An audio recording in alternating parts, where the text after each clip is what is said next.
Your elevator pitch. It's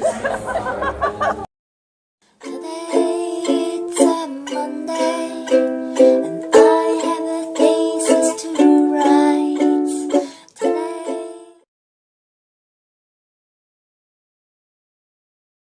Hello, welcome to Bob Intros. This is Pei, and today we're very honored to have Dr. Catherine Lin with us. Yay! Hi everyone, I'm so happy to be here today. Yay! So, Catherine recently finished her PhD. She gave birth to a PhD baby, and actually a real baby as well. So, yeah, I don't know how you do that.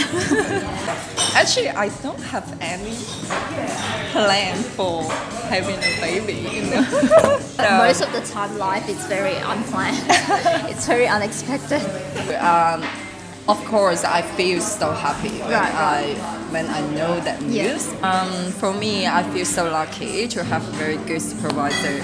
You know, for an international student, it's quite difficult. I really appreciate my supervisor support me a lot during my pregnancy. So now I feel happy, and also I want to bring my daughter here soon.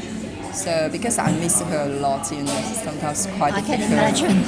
Yeah, Being sometimes apart quite from family. yeah, it's quite important, quite difficult for me, but it's also very strong motivation for me as well. So at least now I feel okay. So Catherine, tell us a little bit about your PhD.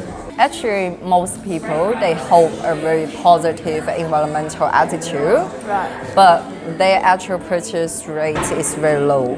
I just try to understand how to encourage them to really buy the green products. I try to identify some benefits, how to increase consumers' perceptions of green value of products or service. It can be very beneficial for some green business.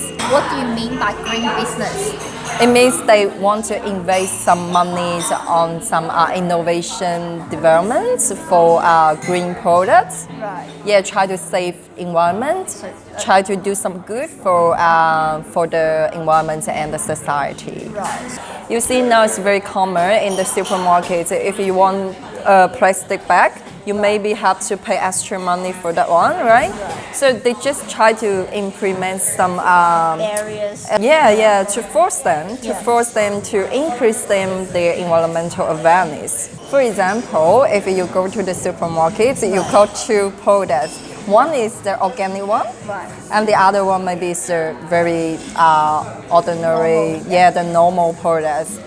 But the normal products, maybe they got promotion. And then cheaper. Cheaper, so even though you know you care a lot about the environment, right? But the immediate incentive is to choose one that is less priced. Yeah, of course.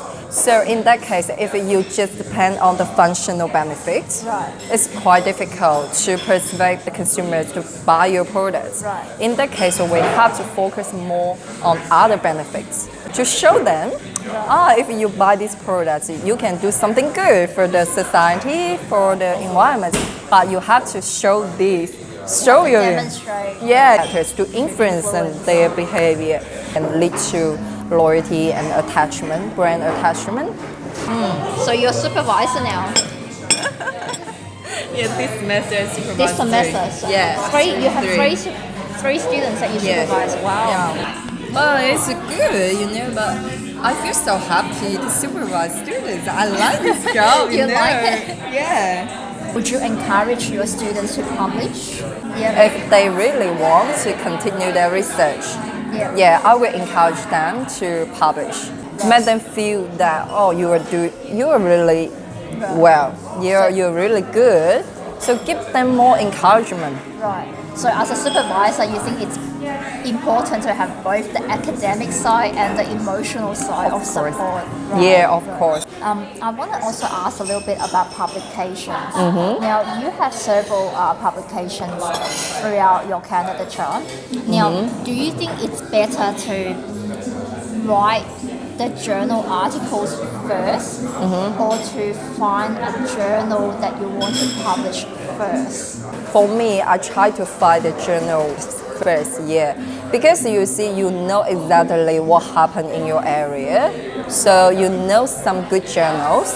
You already have some good journals in your mind, so try to target A or A star first. So you're going to have a particular journal in mind and then see what their requirements are or their current publication that's relevant to your study. And then you try to tailor your journal article to that particular journal. Yeah. Even though they might reject your articles, but at least you can get good feedback from them. Actually, I try to get publication in some good journals before. Like they reject my papers. But you just have to keep trying. Yeah, of course. I have to say publication is a long process. In the first year, I focus a lot on literature review. I think it's the most important stage for you to make a very good time management plan. So the first year is super important. If you can prepare very well in your first year and in your second year, because I'm doing quantitative, Right. yeah, I have to do data collection, I have to do data analysis. I would suggest in your second year, you have to finish all your data collection and analysis so that you have enough time to start to write your paper. I think it will take maybe around 1 year. 1 year. So from the development of your journal article to the actual acceptance and revision and publication, so the time frame is about 1 year. Yeah, so that's why I would suggest that you can write maybe 3 to 4 articles at once, then wait. And wait and see what happens. Yeah. So you see, otherwise, if you just write one and wait, And then nothing happens. It will waste a lot of time. Don't put all your eggs in one basket. Yeah, it will waste a lot of time. Right. Before you start to write your thesis, actually you have to have a very clear publication plan in your mind first. If I have a clear idea how to publish my papers, then I will try to collect more data. Right. Yeah, I will try to put more information in my survey instrument. I think it's similar to qualitative.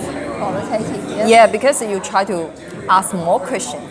My case is that I try to include more information in my survey instrument, and I try to answer all the research questions in my thesis. Then other sections I can use them as my publication. Yeah, so that you can at least you can have at least four. Yeah, at least 4. Because currently I got 3 A's. 3A journal. Yeah, 3 A journals and 1 C journal. You're a super mom. And also, Finish on time. Finish your PhD on time, and also have 3 A journal articles. I feel so lucky. Yeah. That's amazing. Yeah. I think I'm lucky. Yeah, I don't think it's luck. I think it's hard work, as you said. Like, I mean, luck is something that's random, but I don't think this success is random. Like, I think it's really like the hard work, right? Especially at the end of your PhD, you have to concentrate. Otherwise, it's difficult for me to finish it. Yeah. As I say, I have a very strong motivation, my daughter. I want to fly back to China to see her. So at the end of my PhD, I think I spent maybe 12 hours. 12 hours a day in the office. That's insane. You know, I went to the university maybe at 6 in the morning. 6 in the morning. See, this is not luck. This is pure hard work. 6 a.m. in the morning. Well, thank you very much for your time today. So it's really good to have you here. Thank you. I'm happy too.